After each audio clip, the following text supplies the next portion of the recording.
Okay, we're kicking things off in sunny Santa Barbara, California, where Peter Cohen, a building contractor, lives with his 24 rescue cats.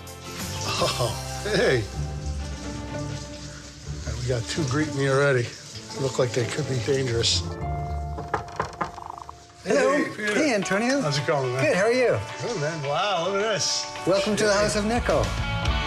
I grew up with dogs, and then when I bought this house, it had 2 stray cats, and I've been adopting them for 20 years. They just become a huge part of my life. Finding enough space in this modestly sized home for himself and his 24 cats was a challenge.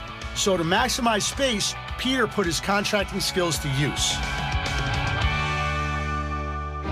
Wow, this is awesome, man. So many details everywhere I look. The place is so well decorated. The art, the cat features, the house. I mean, is that more your art direction? So it's my art direction because my favorite colors, must be obvious, is green, blue, and yellow. Right.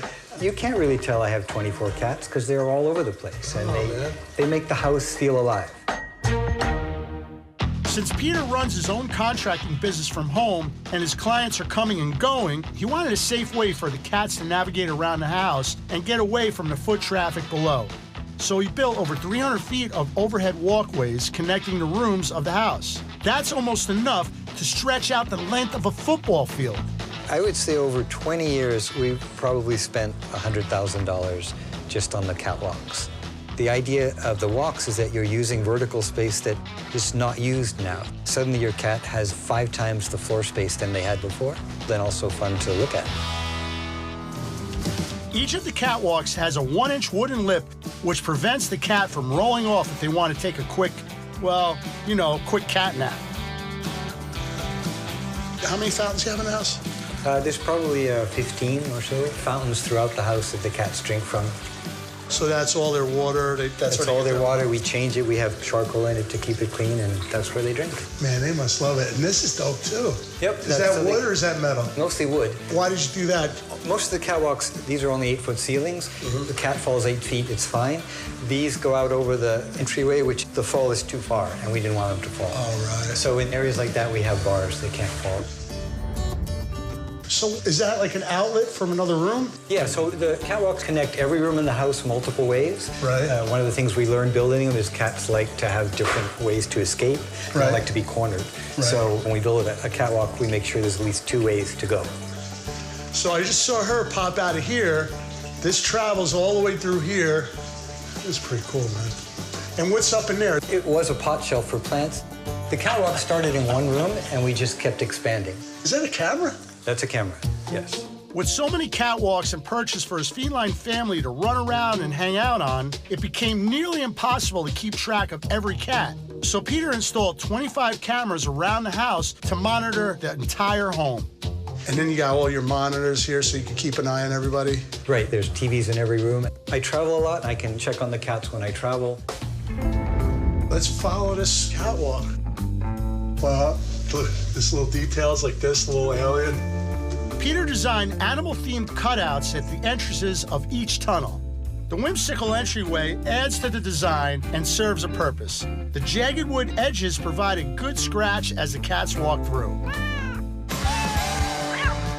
This many cats means a lot of kitty litter, but Peter came up with an ingenious solution. I mean, you don't smell it in here. It smells fine in here. A lot of the litter boxes are in closets that we built with fans that ventilate to the outside, so we keep negative air pressure. There you go, and that helps with the smell. There's a lot of craftsmanship that went into this house. On the upper level of the home, Peter wanted a way to spend time with his cats while he worked, but with limited wall space, more perches were not an option. So Peter designed this one-of-a-kind, floor-to-ceiling catwalk to keep his kitties entertained. Wow. Being a carpenter and making stuff, this is a can of worms right here. And this is one of the most asked about pieces. This was built in one piece. Oh, and it just fit through the garage. And this was made by 2 of our carpenters, and they got a cardboard sonotube, and they just laminated little strips of wood around it. Laminating this catwalk was a tedious process that took nearly 7 weeks. It involved carpenters using 1/8-inch thick strips of wood soaked in water, which gives flexibility to the wood. That way, it's able to bend around the circular cardboard form without breaking. Once the spiral design was complete, 8 more layers of wood were added to provide a hard, durable structure that the cats can play on without it breaking. While most of us build our animal cribs to hang out and cuddle up with our furry family members, our next homeowner, Gerard Toohey, built an amazing fish crib in Easton, Pennsylvania for his family of koi. In 1988, my adopted mom sent me here to America.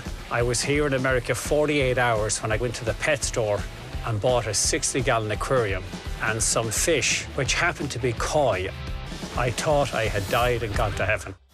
Gerard's fish thrived and grew, so he decided to move them to a much bigger space in the backyard. He broke ground on his 1/3 of an acre backyard to build what is now referred to as Koi Kingdom. And those were the fish that grew too big for the fish tank that got me to this beautiful place that I'm now called home. Today, Gerard has created an astounding backyard paradise. The 40-foot pond holds more than 33,000 gallons of fresh water. It's constructed from poured concrete and a dark liner, which gives a natural look, and it's topped with Pennsylvania rock. It's large enough for Gerard to get in and hang out with his fish. My koi bring me so much joy. I love the fact that when I come out into my garden, the koi swim right to me with smiling faces and are excited to see me. I just love them for that. He now has 47 koi, all starting from just a few koi he imported from Poland. And now it's a big koi family for his wife and him to enjoy. Gerard didn't design just the inside of the pond. It's got a ton of stuff going on outside, too. 3 waterfalls help filter and bring oxygen into the pond and produce different currents and water temperatures. This beautiful copper tree circulates water up its trunk and out through its leaves. The water motion brings to the surface things like algae and other microorganisms which the fish love to eat. One of the most interesting features on the property is a custom-built $13,000 grand piano made from aluminum that Gerard commissioned from a local artisan. Water is pumped up through the base and cascades from underneath the keys. Although you can't play it, it provides a relaxing sound of a waterfall. Combining style and function is music to my ears. To enjoy the koi from a unique vantage point, a bridge made of tempered glass allows Gerard to walk over the pond without blocking his view of the fish. The bridge connects to a dock where Gerard can kayak to enjoy the koi from anywhere in the pond without getting wet. My koi are the world to me. They're just beautiful and they just bring a calmness and a peace to me that only koi can.